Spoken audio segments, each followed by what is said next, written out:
Hello, and welcome to Taking Liberties Radio, episode 36 for season 5. My name is Lee. I am in WA. My camera on the video has disappeared for some reason. I'll try and fix that up. But anyway, you can hear my audio, which is important. And I'm joined by, this week, Primarch of the Wordbearers, Logger Aurelian. Thanks for joining us. No problems. The Emperor is obviously divine. Yeah. And you should definitely worship the Emperor. Yeah. That would be a joke if you're watching the video, because Vickers is not at home, and so he didn't bring his camera, so we've put up his homie Logger up in his place. This week we're going to be talking about two particular topics. We're going to talk about talk about the anti-encryption bill, and whether that's a terrible thing or not, because I think we might have different opinions on that. And then we're going to talk about David Leyonhjelm's lack of appearance to vote for it in the third reading. And then we're going to try and get to the charmingly named Gaming Microtransactions for Chance-Based Items Inquiry, aka the Jihad on loot boxes in the Senate. Yeah, that's probably the best name for it. Yeah. See, wouldn't politics be much more interesting if they just made it sound interesting? I'll be honest. There is a lot to talk about that loot boxes shit. Loot boxes, in my mind, have been a plague and scourge on in the field of gaming since they came out. I mean, they're super profitable for the companies. Yeah. It's a new take on freemium gaming, essentially. Yeah, it is. Anyway, we'll get to that. So let's start off, and let's talk about the anti-encryption bill. And while you give your thoughts on it, I'm going to try and fix up the camera. So tell us, because I think you put a thing up on Facebook, I think today or maybe yesterday, where you talked. Yesterday, you read the bill. So maybe just for the benefit of the listener who doesn't give a shit about this stuff, explain what the anti-encryption bill was. Okay, so I read all 228 pages of this bill, and it is a little bit painful. A lot of it is definitions of things. It defines a lot of things. It goes through definition of processes. It goes through the definition of, for example, what voluntary assistance rendered to the Commonwealth looks like. And in fact, that section, as far as I understood it, it looked like it said that companies could voluntarily assist to help the government with encryption. Help the government with sidestepping encryption. Mm-hmm. However, it quite clearly states that they're not allowed to break other laws in the process of doing that. So right. It was kind of a way of saying, if you're trying to help us, unless we've specifically asked you, don't break any laws trying to help us. Okay. I don't know what the purpose of that section was, but it confused me for a moment. Maybe it's just a catch-all kind of thing to try and, preempt something happening which they don't like, or maybe makes them look bad. Yeah, it's possible. But as far as I can tell, it looks like they've taken most of the industry concerns on board when they drafted this bill. So, from what it looks like, what they do is they issue a telecommunications notice of some sort. So it's not like, people were saying, oh, it'll mean all Australian companies have to put backdoors on their encryption. Not immediately so. So as far as I can tell, what happens is they have to issue a telecommunications notice through ASD. And once they push out that notice, effectively that notice counts as a sort of message to anyone who is an information security officer and working at one of these software companies that, hey, the government needs assistance with tapping into the communications on this application, and you need to give them a way to do it. Yeah. Now, it's interesting that they chose that method instead of a warrant. Yes. Which kind of confuses me, because effectively the way they've done it right now, and I was looking at it going well, if they've done it this way, so the government can't ask someone to break the law except if they have a subpoena. A subpoena or warrant, I believe. One of those two things. The point is the government can't do it without official sign-off from a judge saying that I'm authorizing you to effectively break this law. So I'm a little bit like I understand the basics of law, but I'm pretty sure that you can't actually the government can't ask someone to do anything illegal. So I was sitting there going like, I think the reason why they put the voluntary assistance thing in there is because they recognize that they need to. It's. Let me put it this way. I don't think the bill is complete. I think there's a bunch of processes that exist outside of this bill that already require things like warrants and things like that to actually activate it. So I have a suspicion that this bill is very, very narrow, and that's the reason why its language is so specific. Yeah, I wonder. So, I mean, I'm just looking. I haven't read the legislation. I'm going off sort of a summary on the ABC website. It talks about 3 notices. You know, the assistance request, which is just give us a hand. The assistant notice, which is asking them to decrypt a particular thing. So I guess the best example was a while back where there was some white nationalist guy did something horrible, or it was like a shooting or something, and they wanted the FBI wanted Apple to open, unlike a guy's iPhone, so that like the shooter's phone.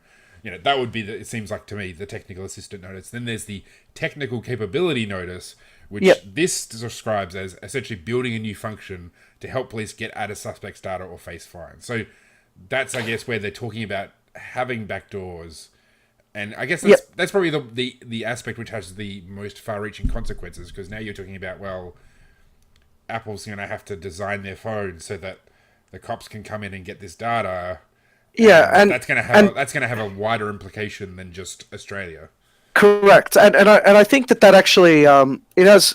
So I was talking with a lawyer about it, and I said like, well, in a way, if they issue that TCN, the technical capability notice, and they've asked for a backdoor, it could potentially open up a company to a Privacy Act violation.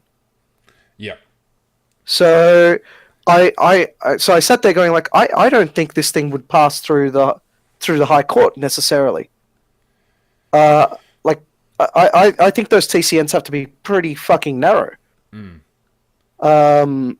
Because like I said, I think corporate regulation will restrict the way, because it's not a warrant, right? It's not like they're going to a judge to get it. They're issuing these TCNs based on the best advice of the public servants at the day.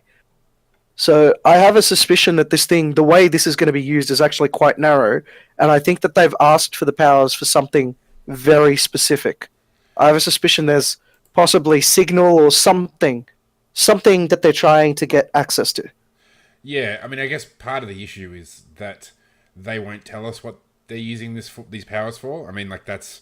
I think they should. Like, I think it basically any information about an investigation that's now over, which they previously used surveillance for, should be available. Like, we should know how they've been using their existing powers before they start adding to them. Well, these TCNs will be public, so you'll know exactly what they're asking for. That's good. There's no way of hiding these capability notices. Yeah. They're not secret. But even like the assistant notice and the assistant's request, in fact, like, you know, there's both in Australia and elsewhere, there's a lot of information that governments can request from companies, and the companies aren't able to tell anybody, you know. Yeah, so the assistance the assistance requests, yes, that could still be hidden. In fact, I think they still are hidden. I couldn't remember exactly what it said. But the capability notices, those are definitely public. Good, which is good. Yeah, there's no way of making that non-public. Yeah. I mean,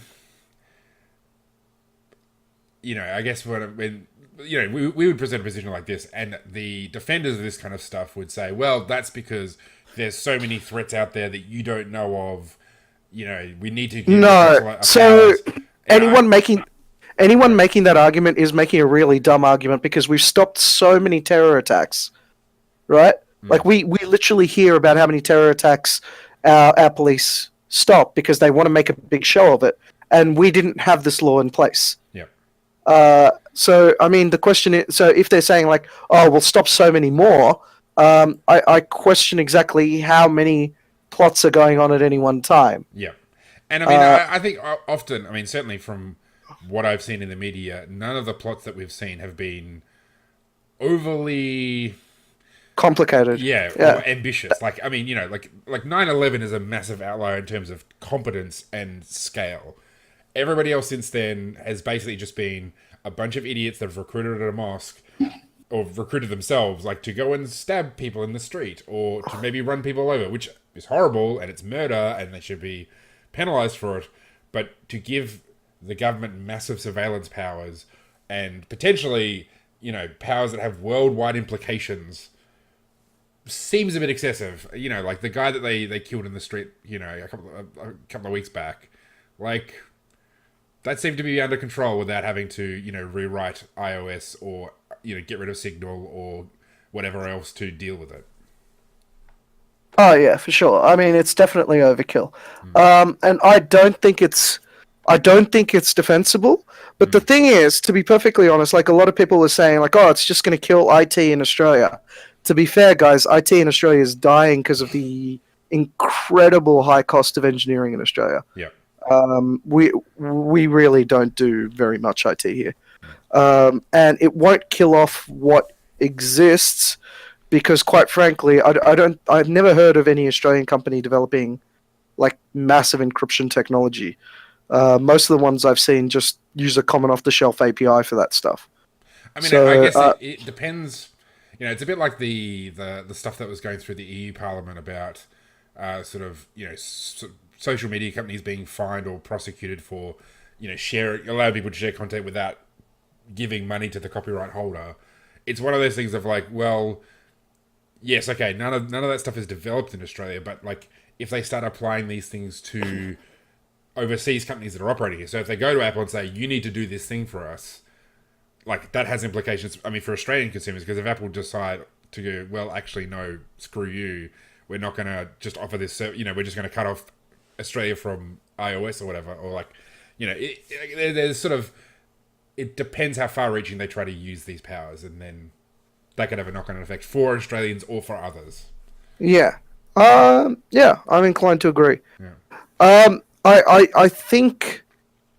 I think in the near future, I don't think it'll be used the way that people are saying. But I think there's a very real threat the way people are talking about, the worst case of this is it does this, this, this. They're absolutely right. And I think those worst case scenarios will come later down the track when these agencies realize that they have that power and need to use it. Yeah. And there's not that much of a memory or opposition in the real world. So that's yeah. Sorry. The fact that the agencies are unlikely to use it that way right now is not a reason to keep the bills around. Yeah. I mean, that's ultimately it. All the arguments against any kind of surveillance state is, well, just because you're good guys now doesn't mean you'll be good guys later. Like the kinds of powers, like, I mean, lots of government, even today, operates on a kind of gentleman's agreement. So lots of, I mean, strictly in terms of sort of parliamentary rules and the Governor General's powers and all that kind of stuff, it's not always defined. There's lots of norms, there's lots of rules that are unwritten.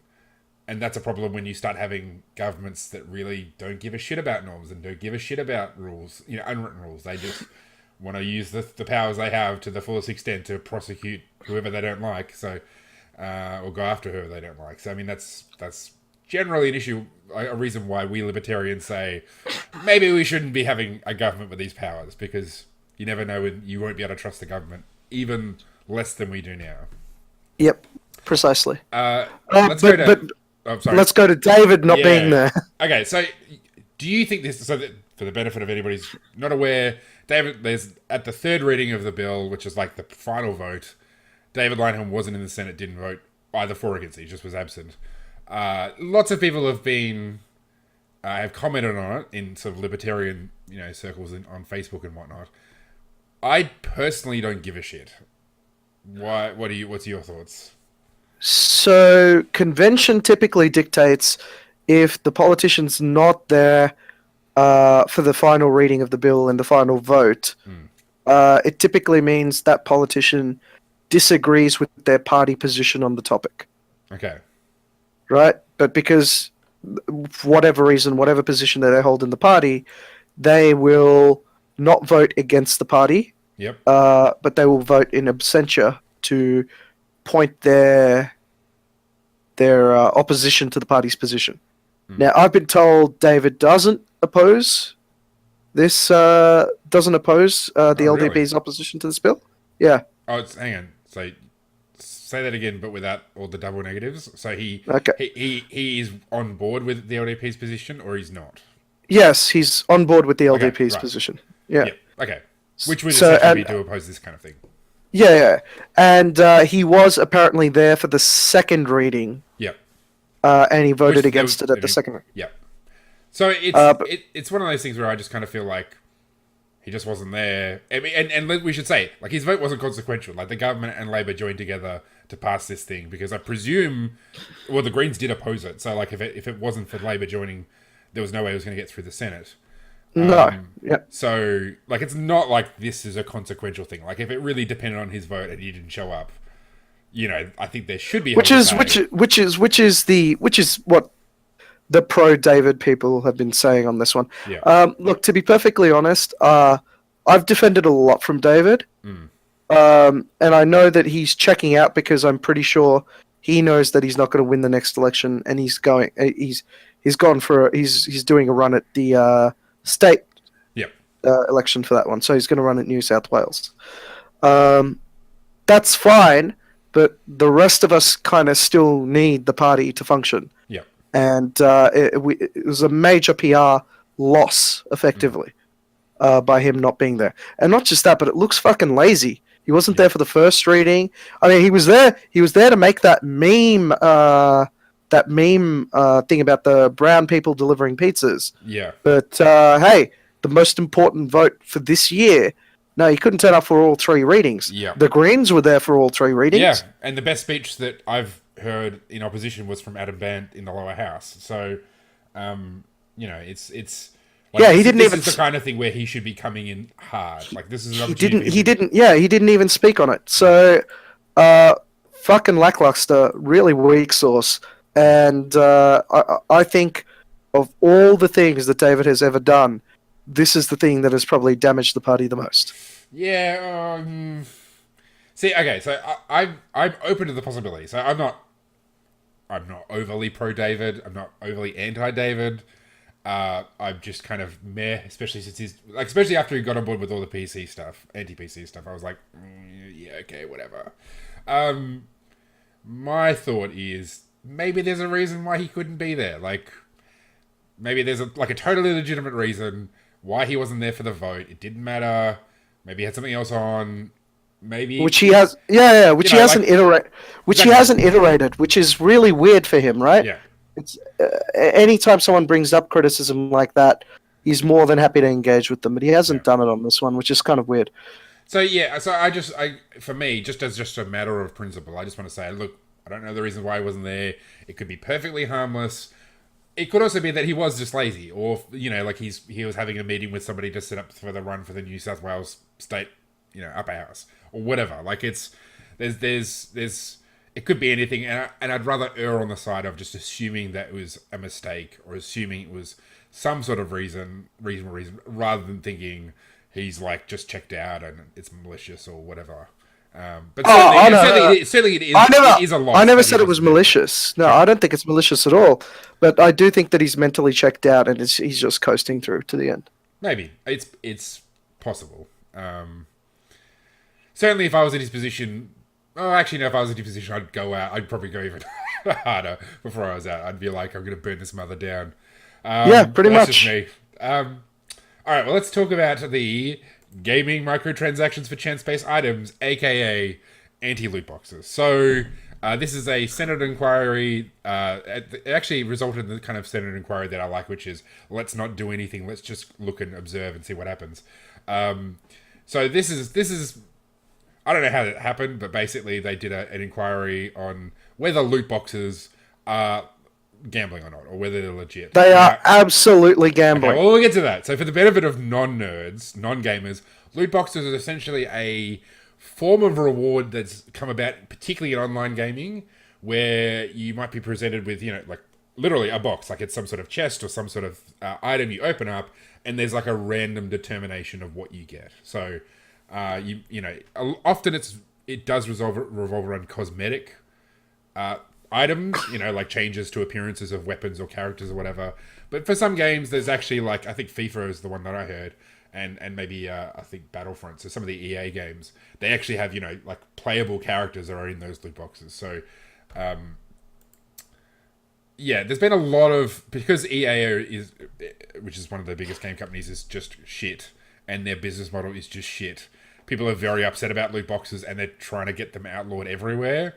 No, they were upset about the loot boxes because typically loot boxes are harmless in most games because they're entirely cosmetic. Yes, right. So League of Legends uses, which is one of my favorite games of all time. They use loot boxes, and it's just all cosmetic stuff, or it's like you get access to champions who you could still get for free. It's just like it'll cost you a little less to get them if you sort of generate, if you're offered this like champion shard or whatever. So it's like you can still get all the content for free. It's just you might get it quicker if you get it in the loot box first. Yeah, but that's the point, right? Like so anyway, the history of this is it started off as freemium games, basically games that were free to play, but you could buy cosmetic upgrades, to your character, and that's how the game actually made its money from all the from all the cosmetic changes. Now loot boxes then basically added the thing, hey, what would be great is the only way you could get your loot is through random chance, and you got to get these loot boxes, and to open up the loot boxes you got to pay money. Yep. Right? They are absolutely gambling. 100%. They are definitely gambling. You reckon? I don't. Yeah, I reckon. Okay. Yeah, because of the random element, because there's a random element of prize, and you have to pay money to try and get that access that random element of chance. It meets all the categories. It meets at least all of the type definitions of gambling. I can't think of anything. Sure. I can't think of any other way to describe it. Yep. Okay. So therefore, maybe this is a bit silly asking a libertarian about gambling, but because a lot of the hype is like we're teaching children, or the negative hype or whatever, like the furrowed brows is about children can't let the children gamble. This is setting them up for misery and pokies and whatever. See, that's actually so. We've actually gone ass backwards on this. Like seriously, gambling for kids is teaching elementary game theory to kids is what you're doing when you allow them to gamble. Sure. Right? You're teaching them the basics of game theory. So in the environment, like you can very quickly turn that environment where your kids are basically bugging you for $20 or $40 for your Fortnite loot boxes, and you can easily turn that around and say, so if I gave you $20 for Fortnite, right? How quickly can you turn that money into more than $20? Yeah. Okay. Right, and if they understand chance and like the value of their of the outcomes on their loot box and like using the store, they can very easily learn a lot about how effectively to do risk mitigation, and so there's a bunch of things they could learn. Yep. Particularly from those gambling. From the gambling mini game that is loot boxes. But yeah, like I said, we just frown on it and say, "Oh, it's gambling. Gambling is bad." No, it's not. It's not necessarily bad. It's bad if you let it get bad, right? It's bad if you're not watching your kids. Yep. Right? It's bad if you're not supervising them. It's bad if you're not teaching them, Yes. like outcomes. Yep, absolutely. Yeah, so I definitely agree with that. Like I think it is, so I think one of the things that kind of irks me about the comparison with gambling is just because gambling is seen as a negative thing. Like they think that I don't like pokies. Like I would never play on pokies. I just don't find it interesting at all. But they've also got really shitty odds. Yes, I wouldn't play the pokies either. Exactly. But there's a very negative connotation around gambling, and I just kind of, the fact that it's a very simple process of exploiting like a particular kind of psychological trick in the human mind. I don't think that's a bad thing. I think that's fine. It's people who are doing these things are having fun, and that's okay. Like, I actually do kind of like loot boxes. Like, I do enjoy the process, especially since I think League has a pretty decent approach to it. Like, it's not totally unreasonable. Like, I actually quite like their how they do it, and I do kind of enjoy that random element.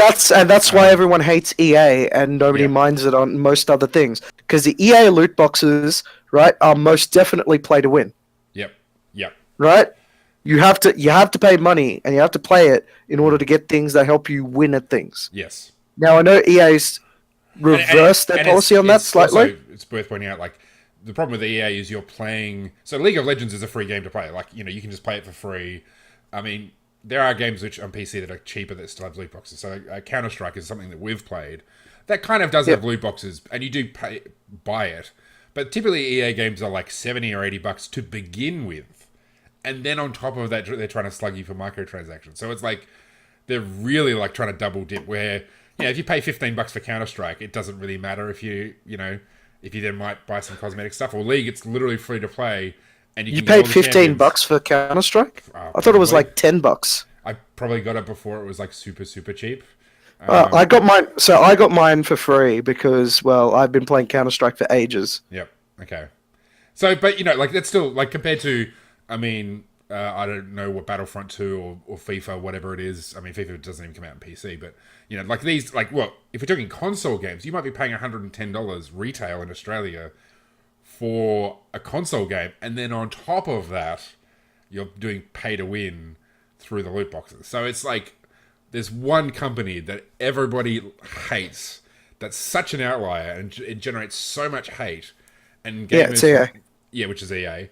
And then idiot gamers then turn around and say, well, we need to get rid of loot boxes because of this one company, when plenty of other companies do perfectly fine without all the problems, and it's a fun, enjoyable mechanic. So yeah, I guess that's for me why I find the comparison to gambling so irritating. Can I be perfectly honest? Like, the EA's biggest moneymaker isn't any of those games anyway. Okay. It's The Sims. It's the fucking Sims. Yeah. Right? And The Sims has the most insidious business model ever. Yeah.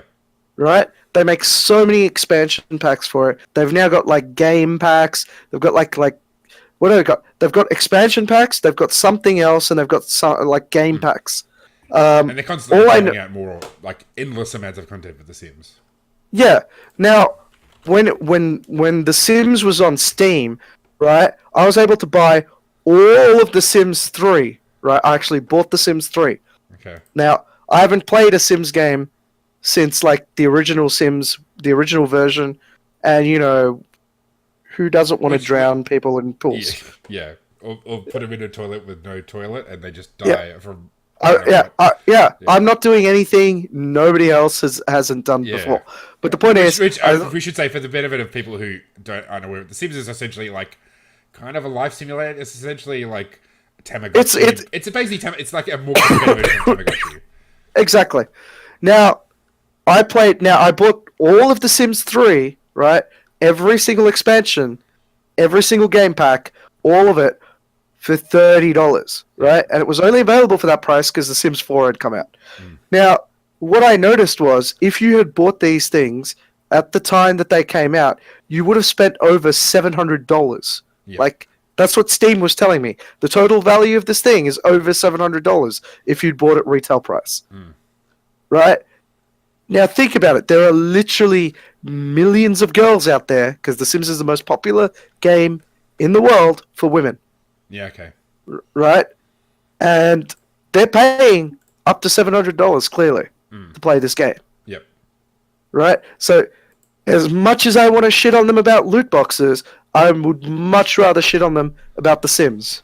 Well, I wouldn't shit on them about that as well. I mean, I've spent like probably at least $800 on League of Legends over playing it for 6 years. Well, I've spent over $1,300 at last count on World of Warcraft over 14 years. Yeah. So there you go. But that's a subscription game. Yeah, that is. And also, they don't charge for, as far as I'm aware, they don't charge for like cosmetic extras. Yeah, they do. Do they? Okay, well, there you go. Look, tells you how much I know about WoW. But anyway, Yeah, you know, they like, added it in. as They somebody added who it in. gladly buys stuff for League of Legends on a regular basis, it's just purely cosmetic, just because it makes my enjoyment of the game more. I don't have a problem with them creating endless content for Sims. But anyway, that's neither here nor there. Bottom line is, okay. Well, here's the question: should they ban loot boxes? No. That's what a lot of these people are wanting. No, I don't think they should ban loot boxes. But I think as gamers, we need to strongly move away from games which have loot boxes. Which have exploitative loot boxes. No, which just have them in general. You reckon? Yeah, I reckon. Okay. I reckon the loot box. I want them to go back to the old freemium model where it was like you paid this much and you got this. Okay. Right. Instead of having that chance element to it. I think that the only way that that'll work is if people start picking games. So like PUBG comes out, Fortnite comes out. If another battle royale game comes out with a simple freemium model, play that other one. Don't go for the loot box one. Okay. I also don't think they should ban loot boxes. Legally ban them. I think it could, and we have seen a consumer backlash. Not that EA ever listens, but sometimes they do. But certainly, like other companies, I think have changed some of their approach to loot boxes. Well, EA did listen on EA did listen on Battlefront 2 because they changed the battle. Oh, they did do. That's right. Yeah. And ultimately, that's like the best approach to these things because then you get rid of the bad approach to it and keep the good approach to it. Which I mean, I like loot boxes. I like getting. I mean, I'm always annoyed where I open one and I don't get what I'm after. But certainly, I the approach that League of Legends takes is fun. It's good.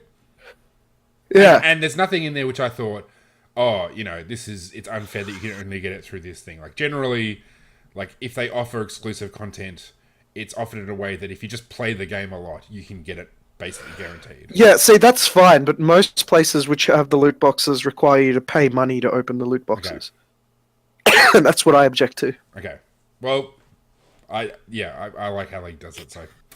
All right, well, anyway, I think we've covered that one long enough. I think that's it for this week. Yeah. I think we've got, 4 more episodes before the end of the year? Yes, and now that I'm sort of through exams and, you're not traveling through, the world, Europe and whatnot, we can reprogram you to be a good capitalist instead of one of these European commies, and also we can have more episodes. So, they kicked the Muslims out. I love social democracy now. Okay. Well, it's not racist because you're brown. I mean, come on. It's also not racist because technically Muslims aren't a race; they're a religion. That's true. It's true. All right. Well, that's episode 36. Whatever I said before, I forget. And we'll be back again next week. Feel free to comment, share, let us know what you think. We're always keen to get your feedback. See you next week.